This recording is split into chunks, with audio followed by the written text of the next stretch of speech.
हाँ तो सुना, छठ में आवता लू तो एगो फूल आ दूगो हाथ ले ले। हाँ, अरे हाथवा में ज्यादा जरूरत पड़े ऐसे कन्या दूगो ले ले। अहो हाँ इधर पिया तो का बड़ा हाँ भाई, का भाई कौन सी एगो बुआ फूल रख तनी माई से बतिया लगे। कब से का बहुत दिन से बहुत दिन से लपिया। तो कहियो लोकल है ना।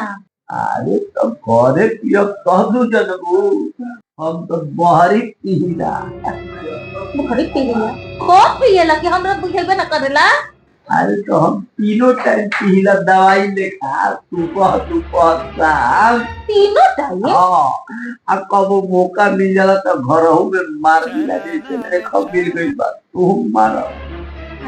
अहो तू चाय के बात करो तेरा। ओ भाई तू का बुझलू हा?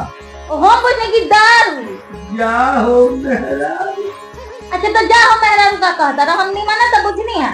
ठीक है बुझनी है। अब के तू बगुआ से ना का कहत रहो हैं कि दूगो हाथ एगो फूल ले ले ये तो ठीक है बुझनी है। अरे बाप रे बाप, तारा बुद्धि के बलिहारी बा भाई। अरे हम स्वेटर के बात करत रही भाई। हाँ